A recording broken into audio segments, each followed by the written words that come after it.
Restaurant Association presents Championship Drag Racing on ESPN Speed World.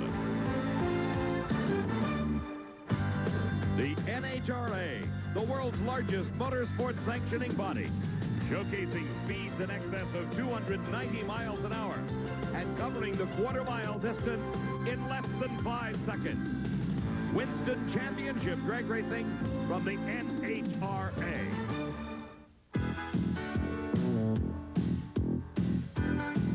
The NHRA Winston Drag Racing Series travels across the United States with 19 stops a year at the nation's premier drag racing facilities with over $17 million on the line. The first race of the season was at the historic Los Angeles County Fairplex track at Pomona, California, the Chief Auto Parts Winter Nationals. Their Top Fuel Eliminator was dominated by the consistency of Gary Ormsby. A string of 5.0-second elapsed times carried Ormsby to the eventual championship over Frank Bradley.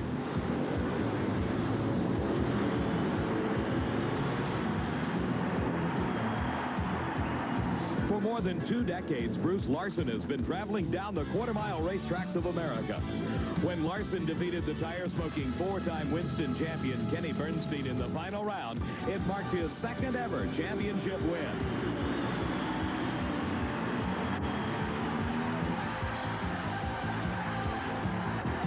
For the 9-time Pro Stock champion Bob Glidden, the Winter Nationals started the new season as he finished the last on a winning note. It was Glidden's Ford Probe against the Pontiac of Frank Iaconio, with Glidden taking his record-setting 68th event title.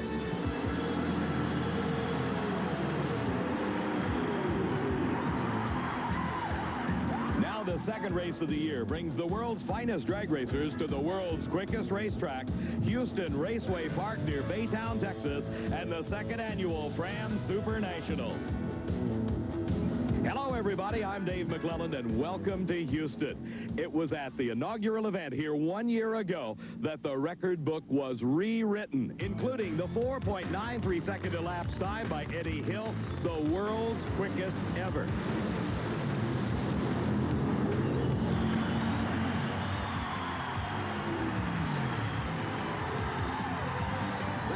Was the high point of Eddie Hill's drag racing career.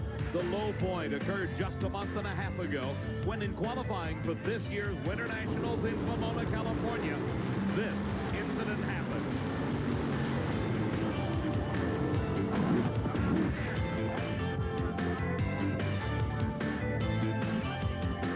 Miraculously, the Texan walked away from this horrifying crash, suffering only minor cuts and bruises. Hill returned home to Texas, rebuilt a car he had last run in 1987, and came to Houston to battle with the latest state-of-the-art cars. Hill's talent prevailed as he wheeled the short wheelbase car to an all-time record speed of 291.82 miles an hour. That speed, coupled with his 4.93-second elapsed time in the finals of last year's Super Nationals, makes him the quickest and fastest driver in the sport. The early qualifying sessions of Funny Car Eliminator yielded the quickest elapsed time ever recorded as the 4-time Winston champion Don Prudhomme blasted his Pontiac Trans Am to the quarter mile at the time of 5.19 seconds. This marked the first time any funny car has run a quarter mile at a time less than 5.2 seconds. There's a great day of racing on tap today. This is the second weekend of the Fram Supernationals. The first fell to record-shattering cold weather, forcing the postponement. For more on today's excitement, here's my good friend, Steve Evans. Well, Dave, here you see hard at work Fuzzy Carter, crew chief for Eddie Hill. But he's not preparing the yellow dragster for more competition this weekend. He's getting ready for the Gator Nationals in Gainesville, Florida next weekend. Because earlier today, in round 1 top fuel action, up against Jim Head, a fuel line separated at the front of the motor. This fuel line. No nitro into the engine. The engine completely burned up. Head went on and advanced to round number 2. Now, everybody was talking certainly about Eddie's big numbers. But a race was held also in round 1 earlier today that had everyone standing even the hardcore racers. For the first time, three-time Winston Top Fuel champ Shirley Muldowney met up with young Texas phenom 23-year-old Lori Johns, only the second female opponent she's had in championship drag racing. Before they buckled up, I talked to both women. Shirley, the fans have been looking forward to your first race with Lori Johns side by side. The media has been hyping it. How do you feel about it? Well, we talked about it last night, and we're going to drive our own race. Actually, first round, we're going to get by that, and then we're going to worry about the real competition. Well, I don't think any round is easy, and I never look at anybody as being that way. I feel like every time you pull up to the starting line, you've got to get past that before you can go on to anything else. And that's the way I look at that, is this is the biggest race of the day, and when I get past this one, that'll be the biggest race of the day, because you can't go any farther till you get past the first one. The media has had a field day with the potential of this contest someday. Well, it was time to quit racing in the newspapers and do it on the drag strip. Shirley Muldowney was off the starting line first, as she so often is. Suddenly, she lost traction. Then a fiery engine explosion. It was Lori Johns all the way. At the far end, I talked to a jubilant Lori Johns and a more determined than ever Shirley Muldowney. I'm so glad things went the way it did. I think we did it exactly right. And I wanted her to be comfortable and not come back and say that I tried to do anything to not make this right. And you know, I just wanted to let her do her deal and have it work out perfectly, and it did. All's right with Lori Johns. Well, Shirley Muldowney, David, certainly did her job. She was off the starting line 0.06 of a second ahead of Lori Johns, and then, well, compounded problems. Yeah, I really don't know. It started to shake just a little bit, and I figured I'd drive it through that. And then it blew the tires off, and I really don't know why we had so much damage here, but we'll get our day. We'll get our day. Thanks, Shirley. Among other upsets in round one earlier today, Darrell Gwynn had the same kind of problem Shirley Muldowney did. He smoked the tires, and Frank Cook took advantage of that to advance to round number 2.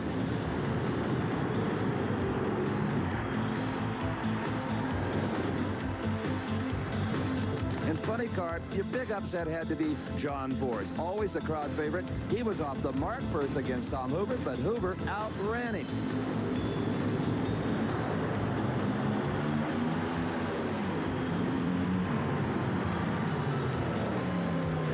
So as Buzzy Carter continues to get ready for Gainesville and the Gator Nationals next week, it's time for us to watch the second round of Top Fuel. David? Steve, kicking off action in round number 2 is the surprising Rudy Topke from Dardanelle, Arkansas. Surprising because he qualified with a 5.05 second elapsed time.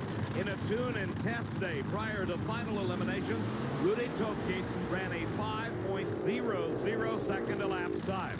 Alongside of him is the longtime racer out of the Dallas, Texas area, Frank Cook. Frank also a bit of a surprise. He qualified that Gunite Express car in the 5.050 range. And those times have become practically commonplace. Topke with his 5.05, that was good for number 6 qualifying spot. He beat Mike Brotherton in round number 1. We saw Frank Cook upset Darrell Gwynn in the first round of competition. His 5.09 qualifying time put him in the number 10 spot. As both drivers approach the starting line, they are now concentrating on that electronic starting device. Down track just a few feet. It's known as the Christmas tree. As they get properly set on the racetrack, starter Buster Counts throws the switch, a green light comes on, and Rudy Topke goes up in smoke. Frank Cook with a good run, 5.07 second elapsed time. His speed over 273 miles an hour. And the surprising Frank Cook into the semifinals of the Fram Supernationals. Back on the starting line, our next pair fired and ready to go.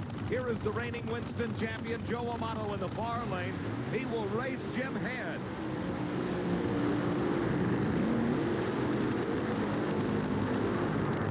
Let's go to the far end of the track. Steve's with Frank Cook. You know, Dave, I said a long time ago, if the motor is right, you could put it in an aluminum ladder, and it might run 5.07, Frank. Well, Steve, thank God. Are we having fun? We worked hard. Yeah, we're having a ball. I'd just like to thank Chris Cagle and Leroy Hess and everybody. Dave Saddles has helped us straighten this deal out, and Tony Ledford and everybody involved. Boy, it's running. It's consistent, too. That's the thing you need. All I got to do is just try to do my job. We'll be all right. You're doing that wonderfully. Thanks, Steve. Frank Cook. Boy, this is just a great story. Steve Frank certainly seems to be enjoying himself at the ripe old age of 50. While the 5:0 times may have become commonplace, there is still something magical about a 4-second elapsed time. And Joe Amato is the only racer thus far to record one that put him in the #1 qualifying position. He is racing here in round number 2. Jim Head, the man that upset Eddie Hill in round number 1. Head's car has yet to be painted. That is unpainted magnesium with a treatment on it to keep it from oxidizing. Joe Amato had lots of work between rounds. He broke the engine that he called Thunder in that first round race. This is a new engine, somewhat untested. It may be a question mark. Up close racing by a car length. Joe Amato defeats Jim Head. His elapsed time, 5.09 seconds at over 281 miles an hour. As we watch again, you can see there was practically no advantage given to either driver off the starting line. Head in the near lane, Amato in the far lane, even at this point. And then Joe Amato and his new engine performing perfectly took the win. Well, after all the tire smoke we saw in round number 1, every time you go to the starting line, there's a big question mark in your mind as to whether the car is going to stick. And Joe Amato, this car stuck beautifully to a 5.09. Well, Steve, it's still better than an 11 we ran last time, but the track is treacherous. You know, you're trying to give it enough horsepower to get down the track, but not smoke the tires, you know. And the cars are all running so close. This is anybody's race. The 1989 NHRA Fram Supernationals is being brought to you by Fram, Bendix Auto Life, all quality parts of Allied Automotive, and by Quaker State Motor Oil. The big Q stands for quality, always has, always will. And by Ford and your local Ford dealer. Have you driven a Ford lately? Even though he lost in round 1 racing, Eddie Hill and his wife Ursi, still one of the most popular pair on any racetrack. More Top Fuel action in a moment. In the funny car pit area of Don Prudhomme, a new engine being installed in the Pontiac Trans Am. You remember, you saw him run the 5:19 in qualifying. Well, he has not come close to that since, and he hurt the engine in the first round race. He'll be ready for round number 2 of funny car action coming up later. Right now, it is Top Fuel Eliminator and Gary Ormsby, the man that won the Winter Nationals just a month and a half ago, racing the surprising Lori Johns and the Jolly Rancher Candy Special out of Corpus Christi, Texas. This Top Fuel car, the latest in a series of rides for the young lady. She started her career in Sportsman competition, working up to the Top Fuel ranks. While the 5-0s may have become commonplace here, they have not for Gary Ormsby, the Winter Nationals champion. The best he's been able to run, a 5:11. Lori Johns qualified in the number 17 spot. She was placed in the program when Robert Reel was unable to return for the second weekend of competition. The race delayed 1 week because of the unseasonably cold weather that struck the Houston area on the original weekend. Ormsby in the far lane, Lori Johns in the near lane. Ormsby with a huge advantage at the start. And he outran Lori Johns down the quarter mile of 5:11. Very consistent. That was the same time he turned in round number 1 when he defeated Richard Holcomb. Lori Johns had a 5:13 on this run, but the victory went to Gary Ormsby with his sharp driving skills right at the start. He had nearly a car-length lead at the halfway mark, and as they neared the finish line, he extended that even further. We all know it's against NHRA rules to have a computer-driven or computer-controlled automobile, but the consistency of Gary Ormsby, well, it's computer-like, Gary. A great job of 5:11. Thank you. Actually, I think everybody just kind of went down. We're running what we run all through qualifying, but that's exactly right. We ran a 5:11 last time. We was hoping it'd run a little better this time. And just as, like Pomona, a tremendous hole shot, another great reaction time. This car, it moves when you tell it to. It sure does, Steve. When you step on the throttle, it reacts. And some cars do not. No, they don't. I had one of those. And got rid of it quick. Gary Ormsby verifying what a lot of racers feel, that their cars have personalities just like people. Out on the racetrack, the final pair of round number 2 top fuel competition. This is Connie Coletta. He is the speed record holder in NHRA competition at over 291 miles an hour. He hails from Ypsilanti, Michigan. His competition is the operator of the drag racing school in Gainesville, Florida, Frank Hawley, 2-time Winston champion at the wheel of the Chi-Town Hustler funny car. Now he is comfortably seated in the cockpit of Larry Minor's Miller Highlight Special. Coletta in the far lane. And Coletta instantly goes up in smoke when the tree flashes green. Hawley crosses the finish line with a subpar 5:38, indicating engine problems on that race car. What a break, though, for Hawley. As the Coletta Flying Services car lost traction at the start, he was no competition. That sets up the semifinal race between Joe Amato and Frank Hawley. Amato, with a quicker elapsed time, has the lane choice. Frank Cook races Gary Ormsby. Cook having his choice of lanes in the semifinals. I would suspect that the crew for Frank Hawley's race car has got lots of work ahead of them to get that car ready. With the kind of luck Frank Hawley is enjoying, Dave, I don't think I want to get into any kind of gambling game with him. In the 530s, another big break. You know, there's one thing that's kind of good today, and that's that Larry's not here to see all the stuff that we're tearing up. Car owner Larry Minor. Yeah, let it be known that I'm well aware of the fact that this thing was hurt long before I ever lifted off the throttle, but some days it's your day, and I saw Conrad obviously smoke the tires or had some kind of problem like he did against us at Pomona. But the only thing I'm afraid of is we want to win the World Championship this year, and I don't want to use up every bit of luck I've got in one weekend. Well, Steve, we'll see if that luck holds up for Frank Hawley. Now on the starting line, it is time for the first race of round number 2 competition in Funny Car Eliminator. Here is the 4-time Winston champion, the Budweiser King, Kenny Bernstein. Against Bernstein in this second round race is the surprising Art Hendy. The team of Hendy and Worsham from San Bernardino, California, got by the first round when they defeated Chris Lane. That's the Sutherland family's entry. And Hendy, now in round number 2, has got to race the toughest of them all. Only the second man in the history of the sport to win 4 consecutive Winston titles. Don Prudhomme did it first back in the mid-70s, and now Kenny Bernstein has been the driver of the 80s. Kenny gives a great deal of credit to that man, his crew chief Dale Armstrong. Bernstein qualified with a 5.30 second elapsed time, good for number 4. Art Hendy had a 5.37 second time. That was good for the number 8 spot. Hendy, like so many other racers, Joe Amato and Darrell Gwynn included, had a successful career in alcohol competition before making the switch to the professional categories. Bernstein in the near lane. Both cars have problems. They slow, and Hendy recovers.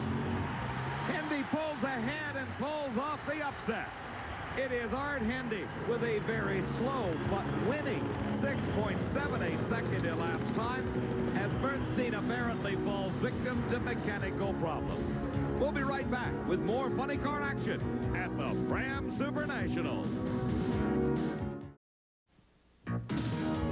It's a warm day here at Houston Raceway Park near Baytown, Texas, and the Fram Supernationals as the crew for Frank Cook, top fuel dragster, gets that car ready to race against Gary Ormsby. That top fuel action will be coming up in just a few minutes. Right now on the track, it is the continuation of round 2 of funny car racing.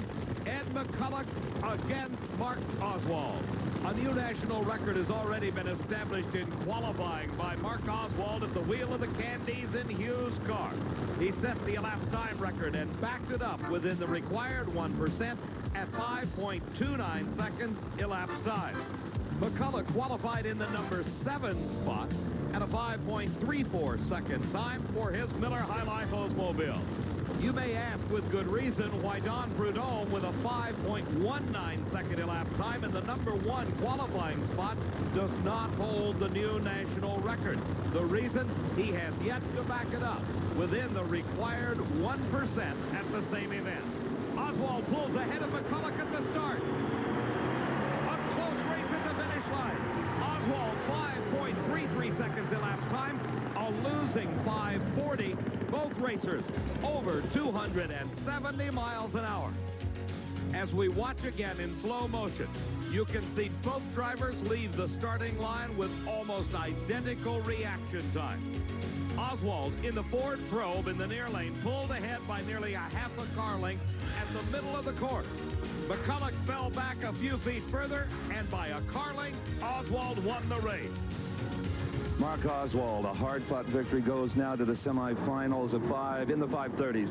Thank you, Steve. We were a little worried out there. It got towards the center line about 300 feet out and was spinning the tires, and I got it back over in the center and fortunately hung on to the win. Did you just steer it, or did you have to get off the pedal at the same time? No, I just steered it over. I just stayed on it and steered it over. While the racetrack may only be a quarter of a mile long, a lot of action could take place for the driver at the wheel of one of these 4,000 horsepower funny cars. This is Bruce Larson, the man that upset Kenny Bernstein in the final round of the recent Winter Nationals, the season opening event. Larson qualified here at the Supernationals in the number 5 spot with a 5.30 to race here in round 2 against the quickest of them all, Don Prudhomme, who's had a 5.19 but has yet to get close to it in subsequent runs. Under the watchful eye of starter Buster Couch, Don Prudhomme pulls the Skoal Bandit Pontiac into the staging beam. Bruce Larson has the choice of lanes, and it may have paid off as Prudhomme goes up in smoke. Larson through the quarter mile, the quickest time of eliminations, and a new national record for Bruce Larson, 5.27 seconds. His earlier time serve as the 1% backup for Bruce Larson, the new national record holder for elapsed time. Our next pair, the engines fired and running, are pulling into the water area where they start the burnout procedure. Scott Coletta, the second half of the Coletta Flying Services team. You saw his dad earlier, Connie, who drives the Top Fuel dragster. Here's Tom Hoover at the wheel of the Champion Auto Store's Pontiac Trans Am. It was just one round of racing ago that Hoover pulled off the big upset of that round when he defeated John Force. At the far end, Steve is with Bruce Larson. May I introduce to you the new NHRA national record holder for elapsed time. Wow. 5:27. Oh, that's great. Thanks a lot for being the guy to tell me. You betcha. My pleasure. You already had the backup run from qualifying. 200 bonus Winston points. Wow. Oh, it feels good. We've been having some problems with burning pistons at the end of the runs, and I finally decided to just run it the whole way through. So many people looking at the racetrack and the tire smokes have been conservative. Not your truth. No. We knew where we were from that time run we got yesterday. Here come my guys. They get a lot of the credit. The quickest crew in all of drag racing. After more than 20 years in this sport, it's an incredible start of the new season for Bruce Larson. The Winter Nationals win, and now a new national record. Scott Coletta backing up into the tracks left by those tires on the long, smoky burnout. It is rubber against rubber as Coletta pulls to the line. He qualified number 6 with a 5.32 second elapsed time. Hoover, the number 10 qualifier, had a 5.43, but that was quickly exceeded by his fine 5.36 in the first round.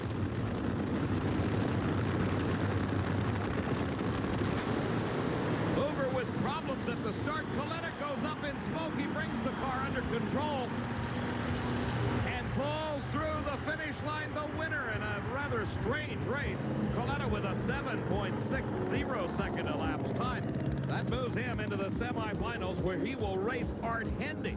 Now, bear in mind, even though Hendy has the lane choice, his second round race was nothing outstanding. His time only a 6.78.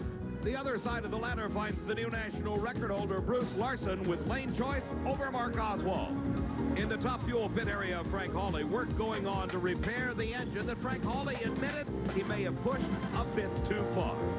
More action from the Fram Supernationals coming up next. Back at the Fram Supernationals at Houston Raceway Park, I'm Dave McClelland along with Steve Evans. I've always known there was a reason for Steve's success. Let's let him explain it to you.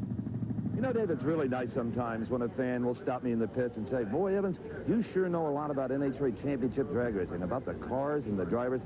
I usually tell them, well, you know, I really pay attention. I study all the statistics at home, and, of course, I have a photographic memory. Time to tell the truth. The secret weapon is right here. National Dragster, NHRA's weekly publication. And like every other NHRA member, I get this 48 weeks a year in my own mailbox.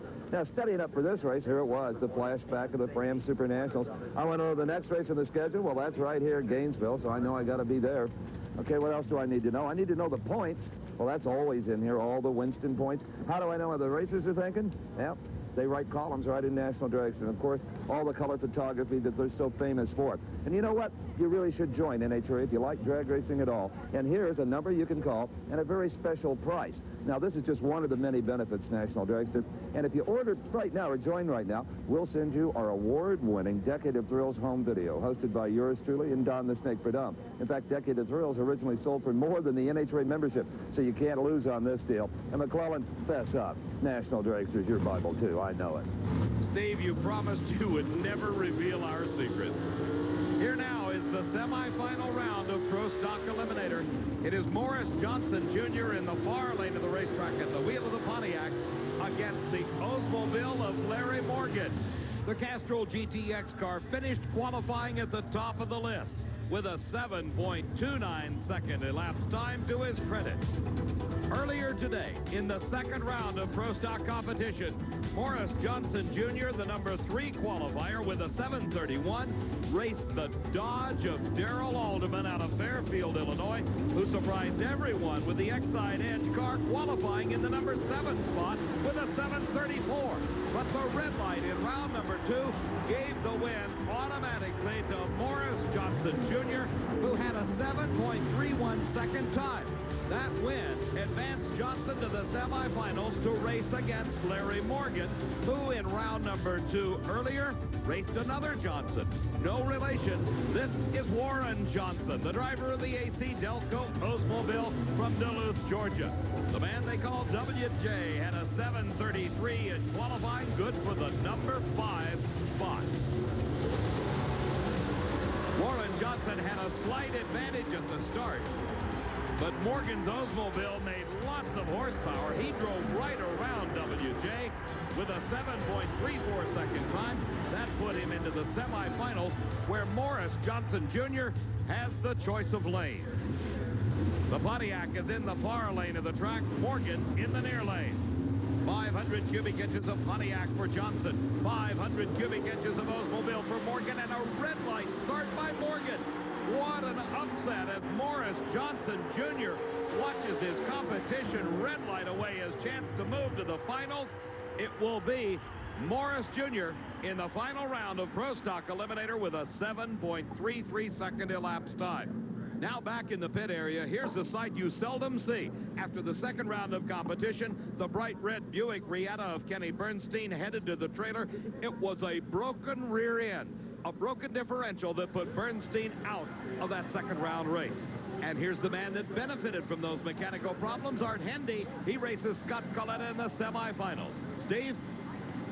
Well, let the story of the Fram Supernationals tell that even though his opponents continue to red light against him, it's mainly because you've got the performance. You're scaring him to death, a 7:33.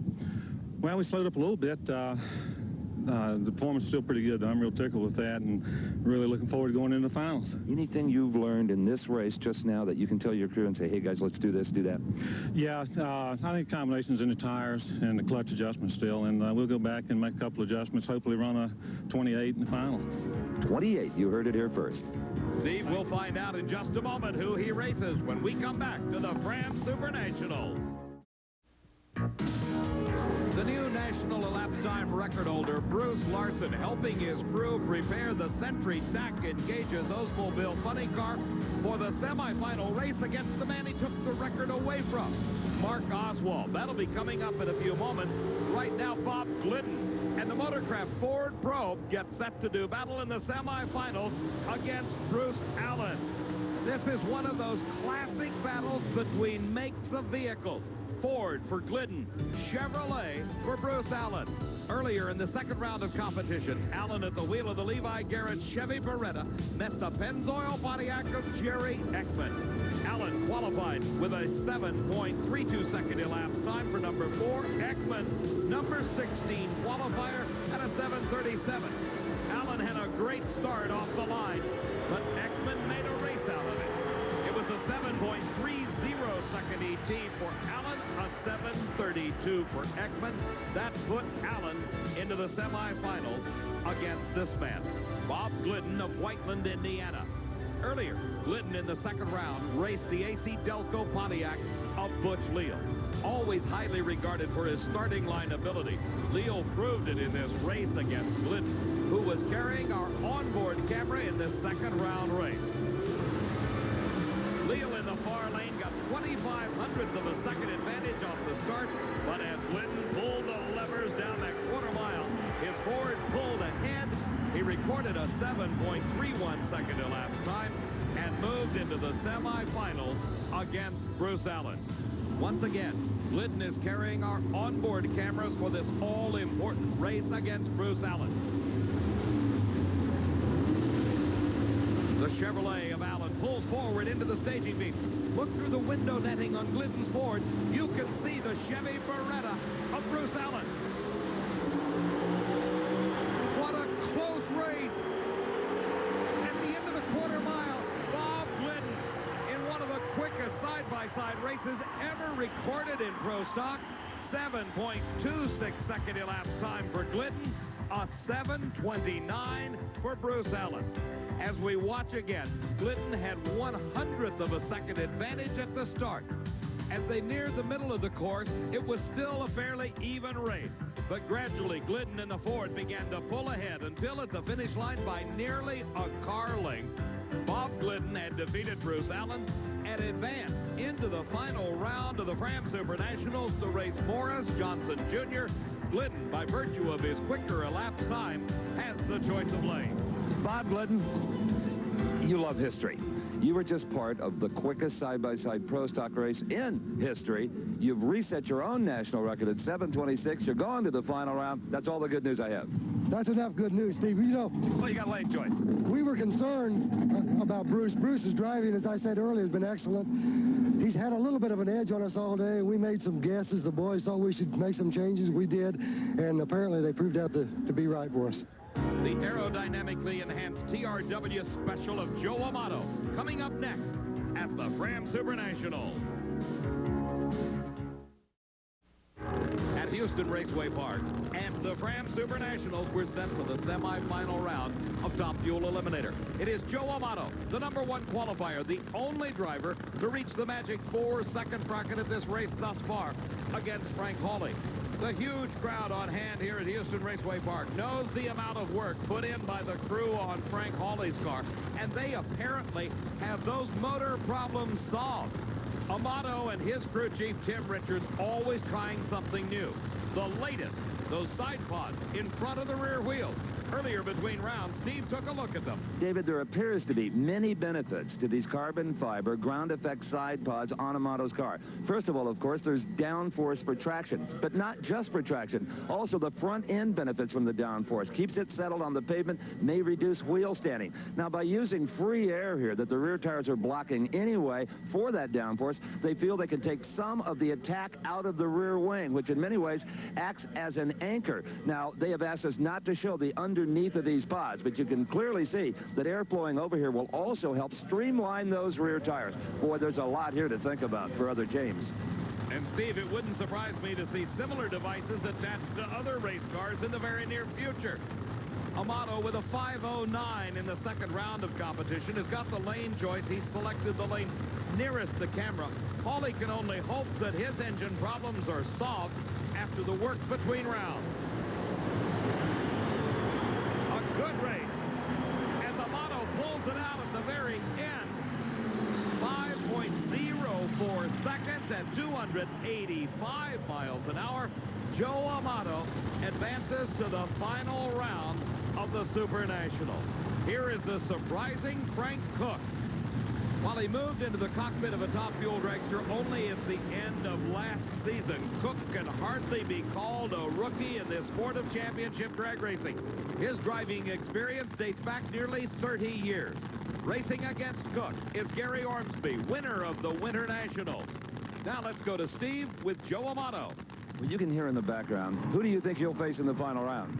Well, probably Ormsby. He's been running more steady as far as leaving the line, which is real important here. But you never know. I hope he loses because he's ahead in the points right now. And we're looking at, you know, it's a long way to the end, but the World Championship is still dangling out there on the carrot stick. Well, headed for a final that makes up a little bit for the first round loss at Pomona. Yeah, we smoked the tires over there, but we're playing with new stuff this year, you know, and anytime you're going forward, sometimes you stumble, and hopefully we can regroup, and that's a sign of a true champion. See you in the final. Thank you. Amato, the reigning Winston champion, already concerned about the points earned by his competitors, and there's 17 races yet to go in this Winston Championship season. Frank Cook rolls forward to position himself for the start. Ormsby in the Castrol GTX car in the near lane does the same. And again, the lightning quick reaction of Ormsby. Cook up in smoke. Ormsby to the final round with an elapsed time of 5.08 seconds. His speed, 278 miles an hour. And certainly the most exciting day of drag racing ever for Frank Cook. Joe Amato will race Gary Ormsby in the finals. Amato by 0.04 of a second and the quicker elapsed time. He'll have the lane choice. An enthusiastic crowd awaiting the continuation of competition here at the Fram Supernationals. Meantime, Steve has had a chance to catch up with one of our Top Fuel finalists, Gary Ormsby. Well, Gary Ormsby continues his rampage in Top Fuel Eliminator. Gary, a 5:08. It was about time, wasn't it? We were kind of stuck on that 5:11, I think. We made some adjustments there, and it seemed to work. No lane choice for you. No, I don't think it's that big a factor here, though. They always say that. Yeah. Well, I really don't think so. We run pretty good in both lanes. Okay, we'll see you in the final. Thanks, Steve. Ormsby obviously confident about his ability to extend his lead in the Winston Championship chase.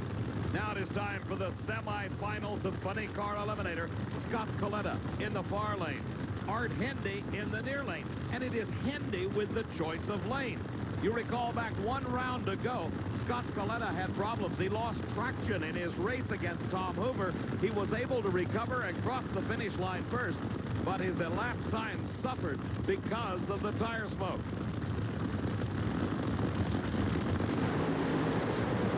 Hendy this time smokes the tires. Coletta with problems. And it's a coasting race. Who's got the most momentum? Whose car rolls easier? It's Coletta across the finish line. And what a way to go to the final round. Scott Coletta with an 11:21 elapsed time. One of the slowest semifinal races I have ever seen. Meanwhile, at the starting line, Bruce Larson, the new national record holder, has a 5.27 second elapsed time. In the previous round, he has the choice of lanes over his competition, Mark Oswald, at the wheel of the Motorcraft Ford Probe of Candies and Hughes. This could be a great race. It was Oswald who set the elapsed time record in qualifying, only to have it taken away from him by Bruce Larson just one round ago. Now let's go to Steve with Scott Coletta. You don't have no, yeah? All right, Scott Coletta, Dave, reporting to his crew that he thinks he broke a rear end. It sounded like it. Oh, yeah, I know I did. I mean, it went out there, and it was running good, and then all of a sudden it went, yip, motor come up, and I went, wow, I don't see him. I stepped back, I went, whoop, went up again. Well, I don't see him yet. I tried it again. I knew it wasn't going to do nothing, but I tried it again. You kept waiting for him to come by. Oh, yeah, and nothing happened. So I said, boy, I'm lucky. Maybe it's my day finally. The 25-year-old Scott Coletta has yet to win an NHRA national event. He will race one of these two drivers, either Mark Oswald in the far lane or Bruce Larson in the near lane. Looking on behind Larson is his teammate, Joe Amato, who's already in the finals, and Oswald up in smoke. Bruce Larson goes into the final round for the second race in a row. Larson's time, 5.33 seconds. His speed, only 244 miles an hour, as he will be facing Scott Coletta and having the choice of lanes in the finals of Funny Car Eliminator. Meanwhile, in the Top Fuel pit area, under the very capable direction of crew chief Lee Beard, it's all business as they prepare Gary Ormsby's car to race Joe Amato in the Top Fuel final. Steve? Well, just like Gary Ormsby, Bruce Larson goes into his second consecutive final round. Those are sweet-sounding words. Oh, it feels real good. What do you think the car ran? Well, I shut it off a little early because it seemed to lay down, so I'd say it probably ran about a 29, something like that. Close, 5:33. 5:33, okay. You've got lane choice. Right, we're real pleased. You got all the cards from where I stand. it's never over till it's over, but we think we know where we are. Boy, in this sport, how true that is. Bruce Larson, boy, he's amassing those Winston points, Dave. And Steve, he's got a smile on his face as he heads to the finals of the Fram Supernationals. The shadows are beginning to lengthen over Houston Raceway Park as the racers are preparing for the finals of the Fram Supernationals. Earlier, Steve took a look at a very special entry. Throughout this Fram Supernationals, fans have been treated to some tremendous racing among over 600 cars in the NHRA Sportsman categories. Now, one car that has attracted a lot of attention is this beautiful Oldsmobile-powered A Altered. It is being fielded by a Swedish team led by Michael Malmgren. 5 Swedes came over here. They brought their own engine, their own transmission, even their own painter to apply these beautiful colors. Now, they figured they could build a car in the States for what it would cost to ship their car from Sweden. So that they have done. And they're only running this one race. They're out of money and headed home, taking the car with them to over 8 different racetracks throughout Sweden, Finland, and Germany. Drag racing very, very popular all over the world these days. Now, for how Michael did with the Swedish team and for the results of all the Sportsman categories, here again is Dave McClellan. Well, Steve Evans, Michael and the Swedes were beaten in the second round by the eventual winner and competition eliminator, John Polk. You're looking at Raymond Martin's 4-cylinder powered dragster. Polk is in the opposite lane. The race decided in the starting line area as Raymond Martin red-lighted John Polk the champion. Jim Boudreau was the Super Stock winner. James Cairo winning his first ever Stock Eliminator title. Dave Billingsley, the champion in Super Gas. Charles Bubba Scott winning Super Comp. And Pizza John Mafaro, the Pro Stock motorcycle champ. Jay Payne won Top Alcohol Dragster, and it was a very special moment in Top Alcohol Funny Car. Brad Anderson in the near lane. Don Gay was in the far lane. The young Gay appeared to have a slight advantage at that point, but it was Brad Anderson in the finals. 6 flat, the quickest time ever by an alcohol funny car. And our congratulations go to all the Sportsman champions at the Fram Supernationals. Time now for the finals in Pro Stock Eliminator. Once again, we are riding with Bob Glidden as he faces the Pontiac of Morris Johnson Jr. Glidden, with the choice of lanes, has taken the lane nearest the camera. But as you heard Gary Ormsby explain, he feels the lanes are practically equal. Glidden rolls forward. He's set. Glidden pulling the levers on the planetary-type transmission and pulls ahead with the quickest to left time ever by a Pro Stock. 7.25 seconds. And a new national record at over 190 miles an hour. Bob Glidden has defeated Morris Johnson Jr. As we watch in replay, you can see the advantage that was gained by Glidden at the start, some 200ths of a second, coupled with the performance of the Ford Probe. Not only did it make a winning run, a record-setting 69th event win for Glidden, but it also set a record at 7.25 seconds. Bob Glidden loves numbers as much as any accountant you've ever met, and you're going to love a 725. That's great, Steve. You know, I thought I had a good run going, and I had enough of a lead. I thought about letting off, but Well, I want the record as low as it can be. You know, it might not be touched for a while. Not let somebody else earn points by resetting that record. That's exactly right. We earned a bonus 200 points here.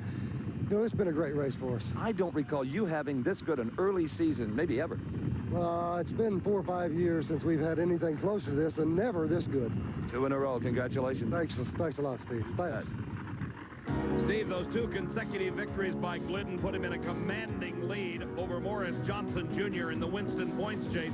Remember, though, there are 17 races yet to go this season. The finals in Funny Car and Top Fuel coming up next. At Houston Raceway Park, 2 races remain at the Fram Supernationals. This is the finals of Funny Car Eliminator. Scott Coletta with his Oldsmobile backing up into his own track, getting set for the single most important race of his short career. Previously campaigning alcohol funny cars and a Top Fuel dragster, he now is making his very first final round appearance at an NHRA national event.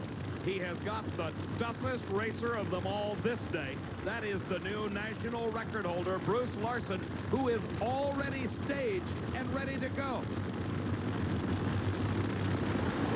And Coletta has the advantage. Coletta out near the guardrail. Larson ahead, and problems for Larson. Coletta in the upset of the day wins his first ever national title. His dad, Connie, on the starting line with the biggest smile we've seen in 20 years. Scott Coletta, with a 5.57 second elapsed time, upsets Bruce Larson. Watch again. They both leave the starting line at what appears to be the same time, but actually Coletta had 0.04 of a second advantage. At that point on the track, the problem set in for both drivers. You see the fire under the car of Larson. That indicated an engine problem. Scott Coletta got near the outside guardrail, but he never lifted. However, Larson was forced to lift, allowing Coletta to slip by and win the race. Your father has gone absolutely bananas on the starting line. I'll bet. I cannot believe it. He shut it off too early. He had me covered, and he shut it off. He had some big-time engine problems, too, though. Did he? Oh, I don't know.